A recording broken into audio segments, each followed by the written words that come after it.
ಪೂಜ್ಯಾಯ ರಾಘವೇಂದ್ರಾಯ ಸತ್ಯಧರ್ಮರತಾಯ ಚ ಭಜತಾಂ ಕಲ್ಪವೃಕ್ಷಾಯ ನಮತಾಂ ಕಾಮಧೇನುವೆ. ನನ್ನ ಸಮಸ್ತ beats of India Kannada channel ವೀಕ್ಷಕರೆಲ್ಲರಿಗೂ ಕೂಡ ವಿಭಾ ಶೆಟ್ಟಿ ಮಾಡುವ ನಮಸ್ಕಾರಗಳು. ಮಾಸ ಭವಿಷ್ಯ ಕಾರ್ಯಕ್ರಮಕ್ಕೆ ತಮಗೆಲ್ಲರಿಗೂ ಸ್ವಾಗತ. ಬನ್ನಿ ದ್ವಾದಶ ರಾಶಿಗಳ ಒಂದು ಫಲಾನುಫಲಗಳನ್ನ ನೋಡೋಣ. ಅದಕ್ಕೂ ಮುಂಚೆ ಗ್ರಹಗಳ ಒಂದು ಸ್ಥಾನಮಾನನ ತಿಳ್ಕೊಳ್ಳೋಣ. ಮೊದಲನೇದಾಗಿ ಕುಜಗ್ರಹ ಕುಂಭ ರಾಶಿಯಿಂದ ಮೀನ ರಾಶಿಗೆ ಇದೇ ತಿಂಗಳ 2ನೇ ತಾರೀಕು ಬದಲಾವಣೆಯನ್ನು ಮಾಡ್ತಾ ಇದ್ರೆ, ಬುಧ ಗ್ರಹ ಕುಂಭ ರಾಶಿಯಿಂದ ಮೀನ ರಾಶಿಗೆ ಇದೇ ತಿಂಗಳ 11ನೇ ತಾರೀಕು ಬದಲಾವಣೆ ಮಾಡ್ತಿದೆ. ತದನಂತರ 30ನೇ ತಾರೀಕು ಮತ್ತೊಂದು ಸತಿ ತನ್ನ ಬದಲಾವಣೆ ಮಾಡ್ತಿದೆ. ಅಂದರೆ ಮೀನ ರಾಶಿಯಿಂದ ಮೇಷ ರಾಶಿಗೆ ತನ್ನ ಪತನ ಬದಲಾಯಿಸ್ತಿದೆ.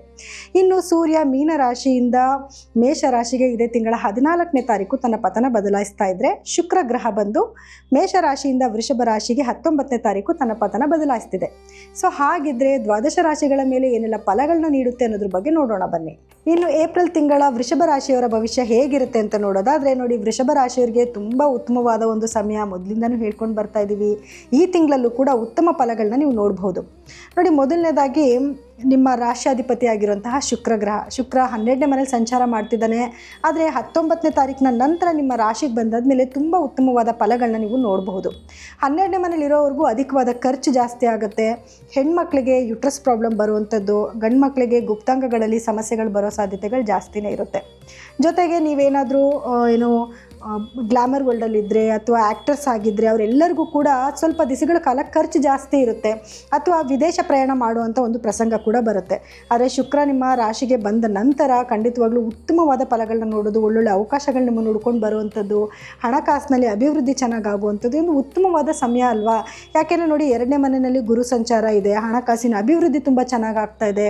ರಾಶಾಧಿಪತಿ ಆಗಿರುವಂತಹ ಶುಕ್ರ ಗ್ರಹ ನಿಮ್ಮ ಲಗ್ನಕ್ಕೆ ಬರ್ತಾ ಇದ್ದಾನೆ. ಜೊತೆಯಲ್ಲಿ 11ನೇ ಮನೆಯಲ್ಲಿ ಸಾಕಷ್ಟು ಗ್ರಹಗಳು ಅಂದರೆ ಕುಜ ಆಗಿರ್ಬೋದು, ಶನಿ ಆಗಿರ್ಬೋದು, ಬುಧ ಗ್ರಹ ಆಗಿರ್ಬೋದು ನಿಮ್ಮ 11ನೇ ಮನೆಯಲ್ಲಿ ಸಂಚಾರ ಮಾಡ್ತಿದ್ರೆ, 10ನೇ ಮನೆಯಲ್ಲಿ ರಾಹು ಗ್ರಹದ ಒಂದು ಸಂಚಾರ, ಇದೆಲ್ಲನೂ ಕೂಡ ನಿಮ್ಮ ವ್ಯಾಪಾರದಲ್ಲಿ ಅಭಿವೃದ್ಧಿ ಆಗುವಂಥದ್ದು ಮತ್ತು ಬಿಸ್ನೆಸ್ ಡೆವಲಪ್ಮೆಂಟ್ ಆಗುವಂಥದ್ದು ಎಲ್ಲ ರೀತಿ ಚೆನ್ನಾಗಿದೆ. ಕೆಲವು ನೆಗೆಟಿವ್ ಪಾಯಿಂಟ್ಸ್ ಏನು ಅಂತಂದರೆ, ಸೂರ್ಯಗ್ರಹ ನಿಮ್ಮ 12ನೇ ಮನೆಯಲ್ಲಿ ಸಂಚಾರ ಮಾಡ್ತಾ ಇರೋದ್ರಿಂದ ಸ್ವಲ್ಪ ನೆಗೆಟಿವಿಟಿನ ನೋಡಬೇಕಾಗಿ ಬರುತ್ತೆ. ಯಾವ ರೀತಿಯದ್ದು? ಅದರಲ್ಲೂ ನೀವೇನಾದರೂ ಗೌರ್ಮೆಂಟ್ ಜಾಬ್ ಮಾಡ್ತಾ ಇದ್ದರೆ ನಿಮಗೆ ಸ್ವಲ್ಪ ಕ್ವೈರೀಸ್ ಬರುವಂಥದ್ದು. ಯಾಕಂದರೆ ಏನಾದರೂ ಕೆಲಸಗಳು ಮಾಡಿದಿರ ಪೆಂಡಿಂಗ್ ಉಳಿಸ್ಕೊಂಡಿದ್ರೆ ಅದಕ್ಕೆ ಸ್ವಲ್ಪ ಸಮಸ್ಯೆಗಳು ಬರುವಂಥದ್ದು, ಯಾವುದಾದ್ರು ದಿಢೀರಂಥ ಆಫೀಸರ್ಸ್ ಬರೋದಾಗಿರ್ಬೋದು, ನೀವು ಕೆಲಸ ಕಂಪ್ಲೀಟಾಗಿ ಮಾಡಿಲ್ಲ ಅಂತ ನಿಮ್ಗೇನಾದರೂ ಫೈನ್ ಹಾಕೋದಾಗಿರ್ಬೋದು, ಈ ರೀತಿ ಆಗುತ್ತೆ. ಸೊ ಹಾಗಾಗಿ ಕೆಲಸಗಳೇನಾದ್ರು ಪೆಂಡಿಂಗ್ ವರ್ಕ್ ಇಟ್ಟಿದ್ರೆ ಖಂಡಿತವಾಗ್ಲೂ ಅದನ್ನು ಕಂಪ್ಲೀಟ್ ಮಾಡ್ಕೊಳ್ಳಿ. ಜೊತೆಗೆ ಏನಾದರೂ ಇಲ್ಲಿಗಲಾಗಿ ಹಣ ತೊಗೊತಿದ್ದೀರಾ ಅಂತಂದರೆ ಅದನ್ನು ಕೂಡ ನೀವು ಸಿಗಾಕೊಳ್ಳೋ ಸಾಧ್ಯತೆಗಳಿರುತ್ತೆ. ಇನ್ನು ಕೆಲವರು ಸುಮ್ಮನೆ ಯಾರೋ ಏನೋ ದುಡ್ಡು ಕೊಟ್ಟಿರ್ತಾರೆ, ಅದೇನು ಲಂಚ ಅಂತ ತೊಗೊಂಡಿರಲ್ಲ, ತೊಗೊಂಡು ಬಂದು ನಿಮ್ಮ ಡ್ರಾನಲ್ಲಿ ಇಟ್ಕೊಂಡಿರ್ತೀರ, ಇದಕ್ಕೂ ಯಾವುದೂ ಸಂಬಂಧ ಇರಲ್ಲ, ಅದು ಕೂಡ ನಿಮಗೆ ಸಿಗಾಕೊಳ್ಳೋ ಚಾನ್ಸಸ್ ಇರುತ್ತೆ. ಹಾಗಾಗಿ ಜಾಸ್ತಿ ಹಣಗಳನ್ನ ತೊಗೊಂಡೋಗೋದು ಆಫೀಸ್ಗೆ ಈ ರೀತಿನ ಮಾಡೋಕ್ಕೆ ಹೋಗಬೇಡಿ. ಇದೇ ನಿಮಗೆ ದೊಡ್ಡ ಸಮಸ್ಯೆ ಆಗೋ ಸಾಧ್ಯತೆ ಇರುತ್ತೆ.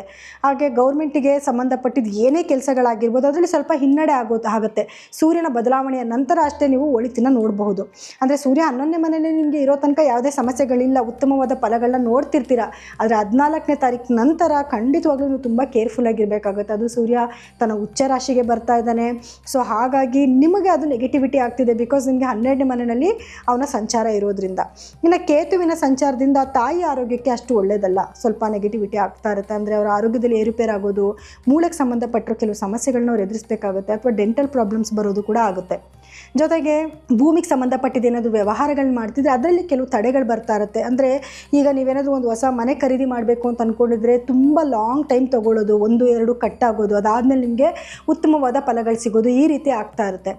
ಜೊತೆಗೆ ನಿಮ್ಗೇನಾದರೂ ಭೂಮಿ ವ್ಯಾಪಾರ ಮಾಡ್ತಿದ್ದೀರಾ ಅಂತಂದರೆ ಯಾವುದನ್ನ ಕಸ್ಟಮರು ಅಡ್ವಾನ್ಸ್ ಮಾಡೋದು ಮತ್ತೆ ಕ್ಯಾನ್ಸಲ್ ಆಗೋದು, ಈ ರೀತಿಯೂ ಕೂಡ ಆಗ್ತಾ ಇರುತ್ತೆ. ಕೇತುವಿನ ಬದಲಾವಣೆ ನಂತರ ಅಷ್ಟೇ ನಿಮಗೆ ಈ ಸಮಸ್ಯೆಯಿಂದ ನೀವು ಈಚೆ ಬರಬಹುದು. ಇನ್ನು ಎಲ್ಲ ಗ್ರಹಗಳು ಕೂಡ ಉತ್ತಮ ಸ್ಥಾನದಲ್ಲಿದೆ. ಒಂದು ಫಾರಿನ್ಗೆ ಹೋಗೋ ಯೋಗ ಇದೆ, ಯುದ್ಧಗಳು ನಡೀತಾ ಇದೆ, ಫಾರಿನ್ಗೆ ಹೋಗದೇ ಇರೋದು ಒಳ್ಳೆಯದು ಅಂತ ಹೇಳ್ಬೋದು. ಯಾಕಂದರೆ ಇಂಡಿಯಾನೇ ತುಂಬ ಸೇಫೆಸ್ಟ್ ಕಂಟ್ರಿ ಆಗಿದೆ ಇವಾಗ. ಸೊ ಹಾಗಾಗಿ ಇಂಡಿಯಾದಲ್ಲೇ ಇದ್ದುಕೊಂಡು ನಿಮ್ಮ ಕೆಲಸ ಕಾರ್ಯಗಳನ್ನ ಮಾಡ್ಕೊಳ್ಳೋದೇ ಒಳಿತು. ಬಟ್ ಯೋಗಗಳಂತೂ ಖಂಡಿತವಾಗ್ಲೂ ಬರುತ್ತೆ. ಯಾರೆಲ್ಲ ವಿದ್ಯಾರ್ಥಿಗಳು ಎಜುಕೇಷನ್ ಪರ್ಪಸ್ಗೆ ಹೋಗಬೇಕು ಅಂದ್ಕೊಂಡಿದ್ರೆ ಅವ್ರಿಗೂ ಕೂಡ ಸೀಟ್ಗಳು ಸಿಗುವಂಥದ್ದು ಇದೆಲ್ಲನೂ ಕೂಡ ಆಗುತ್ತೆ. ಮತ್ತು ವಿದ್ಯಾರ್ಥಿಗಳಿಗೆ ತುಂಬ ಚೆನ್ನಾಗಿರೋ ಒಂದು ಉತ್ತಮವಾದ ಒಂದು ಸಮಯ ಆಗಿರುತ್ತೆ. ಸ್ವಲ್ಪ ಓದಿದ್ರೂ ಕೂಡ ಎಜುಕೇಷನಲ್ಲಿ ಬಹಳಷ್ಟು ಮುಂದಿರ್ತೀರ. ಆರೋಗ್ಯ ಸಮಸ್ಯೆ ಏನು ಬರಬಹುದು ಅಂತ ನೋಡಿದ್ರೆ ನೋಡಿ, ಆರೋಗ್ಯದಲ್ಲಿ ಹೀಟ್ ರಿಲೇಟೆಡ್ ಪ್ರಾಬ್ಲಮ್ಸ್ ಬರುವಂಥದ್ದು, ಅದರಲ್ಲೂ ಕೂಡ ಏನು ತಲೆನೋವು ಬರುವಂಥದ್ದು ಅಥವಾ ಹೆಡೇಕು ಕಣ್ಣಿಗೆ ಸಂಬಂಧಪಟ್ಟಿದ್ದು ನೋವು ಬರುವಂಥದ್ದು, ಸ್ಟಮಕ್ ಇನ್ಫೆಕ್ಷನ್ ಆಗುವಂಥದ್ದು, ಇದೆಲ್ಲನೂ ಕೂಡ ಎದುರಿಸ್ಬೇಕಾಗಿ ಬರುತ್ತೆ. ಜೊತೆಗೆ ಶನಿಯ ಒಂದು ದೃಷ್ಟಿ ಇರೋದ್ರಿಂದ ಲೇಸಿ ಫೀಲ್ ಜಾಸ್ತಿ ಆಗ್ತೀರ, ಯಾವ ಕೆಲಸಕ್ಕೂ ಬೇಗ ಎದ್ದೋಗಿ ಮಾಡೋದಿಲ್ಲ, ಅಯ್ಯೋ ಆಮೇಲೆ ಮಾಡೋಣ, ಅವಕಾಶಗಳು ಬರ್ತಾ ಇದೆ. ಏಕೆಂದರೆ ತುಂಬ ಉತ್ತಮವಾದ ಸಮಯ, ಈ ಸಮಯನ ನೀವು ಸದುಪಯೋಗ ಪಡಿಸ್ಕೋಬೇಕು.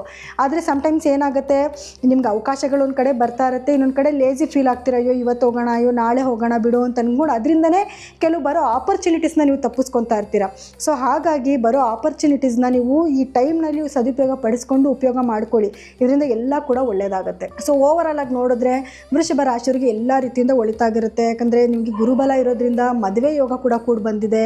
ಯಾರೆಲ್ಲ ಮದುವೆ ಹುಡ್ಕಾಡ್ತಲಿದ್ದೀರ ಅವರೆಲ್ಲರಿಗೂ ಕೂಡ ಶುಭ ಸುದ್ದಿ, ಮನೆಯಲ್ಲಿ ಶುಭ ಕಾರ್ಯಗಳಾಗುವಂಥ ಒಂದು ಟೈಮ್ ಕೂಡ ಇದಾಗಿರುತ್ತೆ. ಸೊ ಓವರಾಲ್ ಆಗಿ ವೃಷಭ ರಾಶಿಯವರಿಗೆ ತುಂಬ ಅತ್ಯುನ್ನತವಾದ ಒಂದು ಸಮಯ ಇದಾಗಿದೆ. ಆದರೂ ಪರಿಹಾರ ಏನಾದರೂ ಮಾಡ್ಕೊಳ್ಳೇಬೇಕಲ್ವಾ ಅಂದರೆ, ಸೊ ಕೆಲವೊಂದು ನೆಗೆಟಿವಿಟಿ ನಾನು ಹೇಳಿದ್ದೀನಿ. ಪರಿಹಾರ ಏನು ಮಾಡ್ಕೋಬೇಕು ಅಂದರೆ ನೋಡಿ, ಸೂರ್ಯ ನಮಸ್ಕಾರ ಹಾಕ್ಕೊಳ್ಳೋದು. ಯಾಕಂದರೆ ಸೂರ್ಯ 12ನೇ ಮನೆಯಲ್ಲಿ ಸಂಚಾರ ಮಾಡ್ತಾ ಇರೋದ್ರಿಂದ ಸೂರ್ಯ ನಮಸ್ಕಾರ ಅಂದರೆ ಸೂರ್ಯನಿಗೆ ಅರ್ಘ್ಯ ಕೊಡುವಂಥದ್ದು, ಸೂರ್ಯೋದಯಕ್ಕೆ ಮುಂಚೆ ಎದ್ದು ಸೂರ್ಯನಿಗೆ ಅರ್ಘ್ಯ ಕೊಡೋದು, ಜೊತೆಗೆ ಆದಿತ್ಯ ಹೃದಯನ ಕೇಳಿಸ್ಕೊಳ್ಳೋದು ಅಥವಾ ಹೇಳ್ಕೊಳ್ಳೋದು, ಇದೆರಡನ್ನ ನೀವು ಮಾಡಲೇಬೇಕಾಗಿ ಬರುತ್ತೆ. ಜೊತೆಗೆ ಶುಕ್ರನ ಒಂದು ಸ್ಥಾನಮಾನ, ಶುಕ್ರ ನೋಡಿ ನಿಮಗೆ 19ನೇ ತಾರೀಕು ನಂತರ ಅಷ್ಟೇ ನಿಮ್ಮ ರಾಶಿಗೆ ಬರ್ತಾನೆ.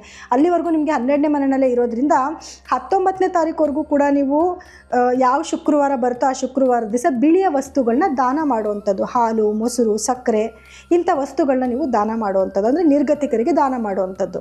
19ನೇ ತಾರೀಕು ನಂತರ ಶುಕ್ರ ನಿಮ್ಮ ಲಗ್ನಕ್ಕೆ ಬರ್ತಾನೆ. ಆಗ ನೀವು ಮನೆಯಲ್ಲಿ ಅವರೆಕಾಳನ್ನ ಸ್ಟಾಕ್ ಇಟ್ಕೊಳ್ಳಿ. ಶುಕ್ರನ ಆರಾಧನೆ ಜಾಸ್ತಿ, ಅದರಲ್ಲೂ ಮಹಾಲಕ್ಷ್ಮಿಯ ಆರಾಧನೆ ಜಾಸ್ತಿ ಮಾಡಿ. ಪರಿಮಳ ಆಗಿರುವಂಥ ಹೂಗಳಿಂದ ಲಕ್ಷ್ಮಿನ ಆರಾಧನೆ ಮಾಡುವಂಥದ್ದು, ಅಂದರೆ ಲಕ್ಷ್ಮಿ ಅಷ್ಟೋತ್ರ ಹೇಳ್ಕೊಳ್ಳೋದು, ಅರ್ಚನೆ ಮಾಡಿರೋಂಥ ಕುಂಕುಮನ ಪ್ರತಿದಿನ ಹಣೆಗೆ ಇಟ್ಕೊಂಡು ಹೋಗೋದು, ಇದಿಷ್ಟು ಮಾಡಿಕೊಂಡ್ರೆ ಸಾಕು, ನಿಮಗೆ ಬರೋ ಎಲ್ಲ ನೆಗೆಟಿವಿಟಿಯಿಂದ ನೀವು ಖಂಡಿತವಾಗ್ಲೂ ತಪ್ಪಿಸ್ಕೋಬೋದು.